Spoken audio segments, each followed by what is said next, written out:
Start tearing this ship apart piece by piece until you find those tapes. Find the passengers of this vessel. I want them alive. I know what you're talking about. I'm a member of the Imperial Senate on a diplomatic mission. You are part of the Rebel Alliance and a traitor. Take her away.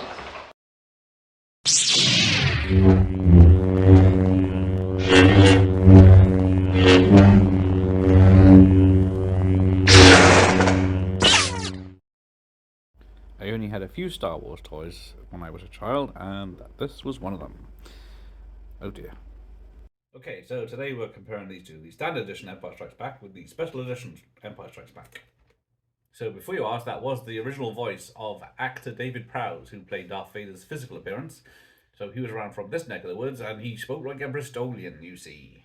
And for many years after the release, he was very upset that his voice was not used, and they used James Earl Jones instead, but you can see why. So just like the previous New Hope video, this one starts the same with different logos, but the intro is the same.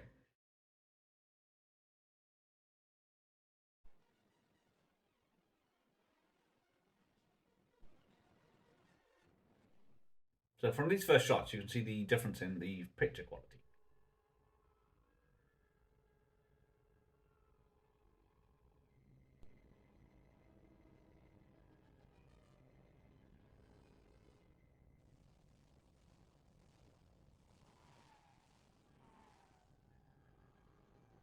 So you can see there's a lot more detail in the spaceships and everything else. And now on the ice planet Hoth, you can see the difference in the color correction. The special edition has a lot more blue in it, but some of the other colors really pop in the original version.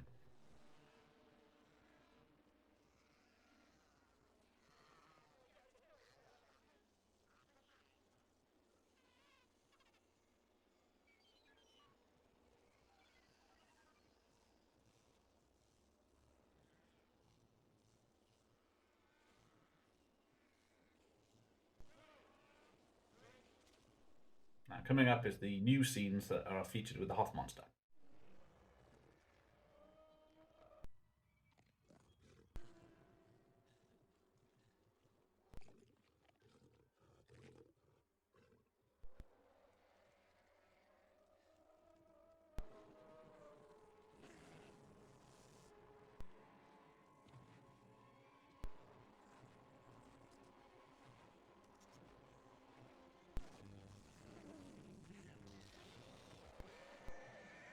So in the special edition, basically you just see more of the Hoth monster in full view rather than just shots of his arms and legs.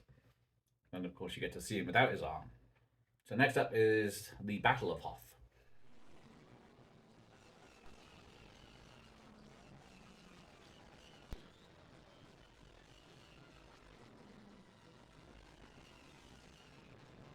And the main thing you'll notice is there's not much difference. So next up there's an additional scene of Boba Fett's spaceship, Slave One.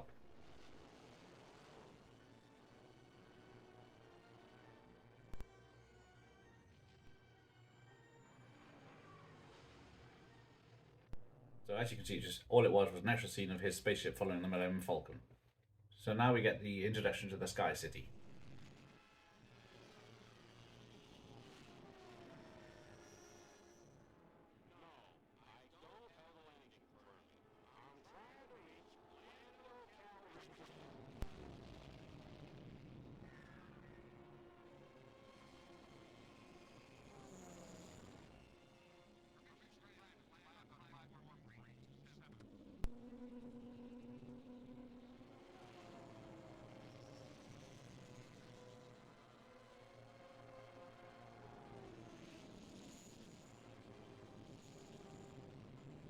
As you can see, there's a lot more details in these spaceships.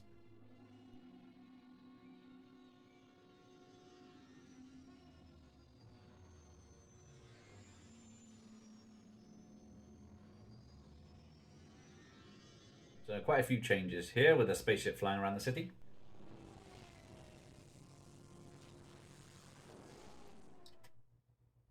So as you can see from the Millennium Falcon landing, they've changed the background.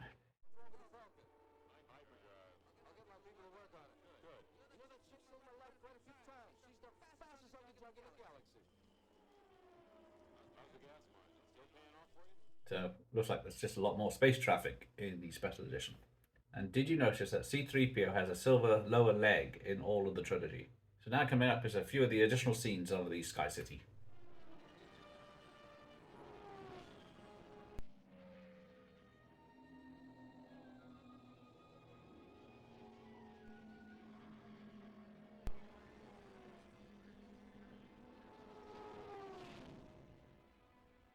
Basically, it's just more shots of the actual city.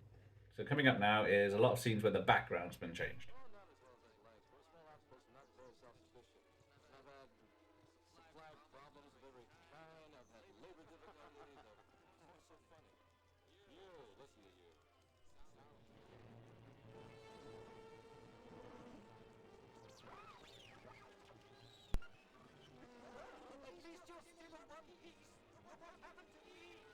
So mostly it's just shots of windows and what's outside. That's the big change. Like, most of it's very unnecessary, but doesn't hurt the film at all.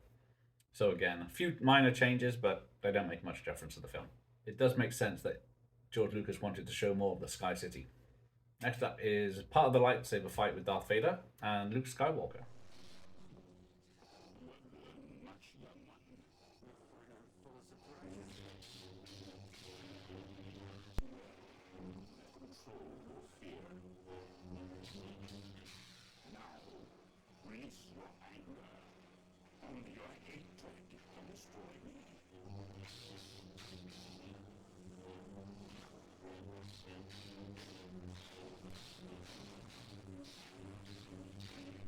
And it does show there isn't that many changes in this film.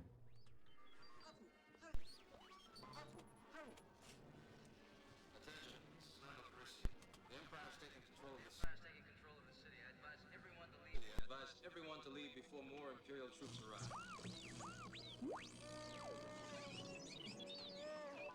And again, a few minor additional scenes here. Just another scene showing that there is actually a city out there. Now coming up are some more scenes of Darth Vader flying away in his spaceship.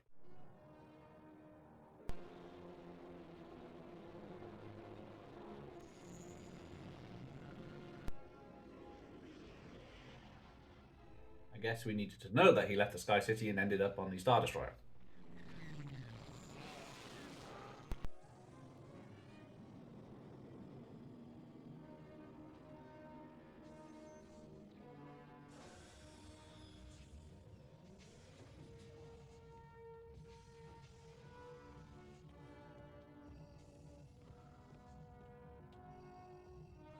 So yeah, this time it just shows that he's landing. So it just looks like George Lucas was filling in a plot hole of how he got back, and we needed to see it. So there we go. Very few changes, just a few background scenes more than anything. So this is probably the least tinkered of the films.